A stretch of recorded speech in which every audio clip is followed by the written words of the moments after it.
let's get warmed up. So let's start with this. I watched this interview last night. Bitcoin is my job with American HODL. One of my favorite Bitcoiners, American HODL, for a lot of reasons. But he's got to be up there with Jeff Booth, Saylor, obviously, Odell, Marty, American HODL. I'd say that's my top 5. So let's listen to what American HODL and what's his other guy's name? Alex Glee? No, not Alex. I think his name's Alex. So let's listen to what these guys have to say about altcoins this cycle. Bitcoin's going to do 280x. So if you are an investor who's aware of this macro trend of, continued monetary inflation forever, which I think we all are at this point, do you want to ride on the slow horse? Gold? You want to take gold to the prom? No, it's Bitcoin. Like, you want the best bang for your buck in terms of, value accrual. Yeah, I agree. I think it's just the trade is so clear, and God, the other cryptos have been just so wrecked in its wake this year. It's been amazing to watch. It's kind of beautiful, right? They're all just collapsing down into meme coins, which is it's a self-admission that we're worthless. we're worthless. We suck. Basically none of the big ideas have happened, right? I mean, there's some DeFi, but it's just crypto money in there, right? It's not like it hasn't permeated. It is that we've been calling it the barbell market. You've got like deep value, long-term store value Bitcoin on one side, and then just like the most vacuous, like speculative trading ever in crypto on the other side. By the way, this mirrors Weimar a bit, because people who don't know their history, if you haven't read the book When Money Dies, in Weimar, people were gambling on stocks. So that's exactly what's happening now. It's just we have a more pure form of gambling on stocks, and you just buy a picture of a monkey. Yeah, exactly. It's actually like in the early days of shitcoins, I used to get upset and angry because shitcoins were lying, and they were saying they were going to displace Bitcoin. I think everyone knows they're not going to displace Bitcoin, and Bitcoin is king. That's clear across the board, right? So I don't have to like fight them anymore. Yeah. But like the meme coin game is it's very honestly a game of hot potato. It's like, hey, I'm buying this for $1,000. I want to sell it to you for 10,000. Yeah, that's my. I think that's right. It's what I always appreciated about Dogecoin. I wrote a paper in 2021 called Dogecoin, the most honest shitcoin. And that was basically the thesis. I was like, look, it has no pre-mine. It's a fair launch. So that alone, there's no insider. It's proof of work. It's all the basic sort of Bitcoin launch style. And with just none of the pretension, no promises, no grand vision at all. No, not going to be a new Bitcoin. Just a joke. Just exists for no reason at all. And I always respected that about the Doge. So whereas the other things, like the things that are, trying to appear as though they're real and tangible, like Ethereum, are just getting decimated, right? Somebody said on Twitter today, they said, if Bitcoin is a digital good, does that mean that Ethereum is a digital bad?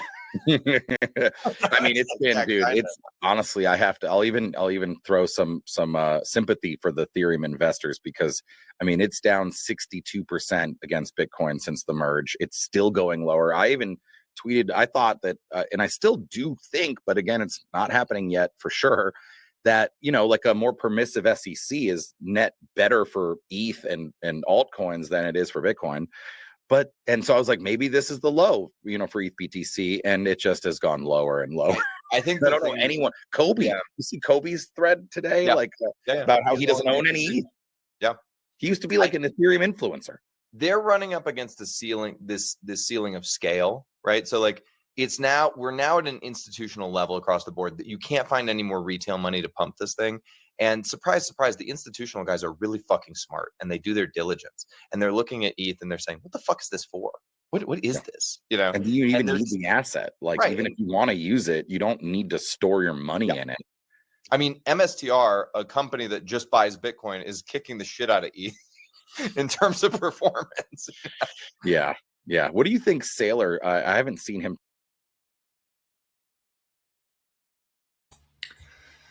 I mean, that's exactly what's happening right now. Exactly what's happening. And I know that there are some people who have been with this channel for a while now, who have been following the daily Bitcoin journey.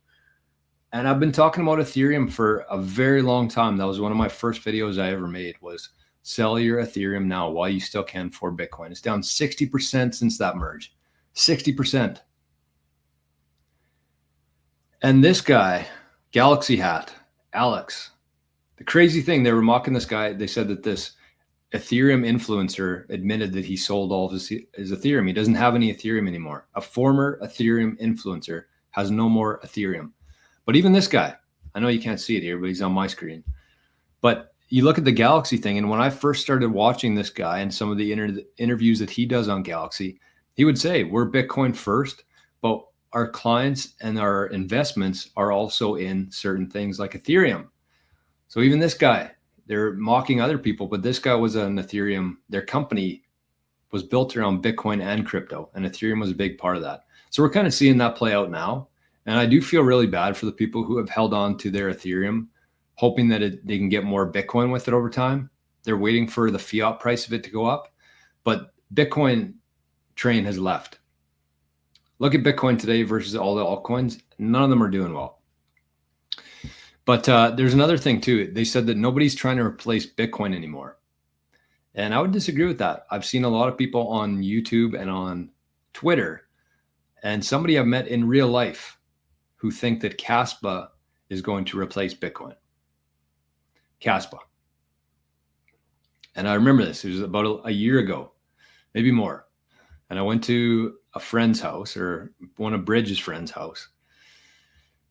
And in the garage, I could hear like a miner, and I didn't know he had any, crypto or Bitcoin or anything like that. And I was like, wow, I'm going to get along very well with this guy. He's mining Bitcoin.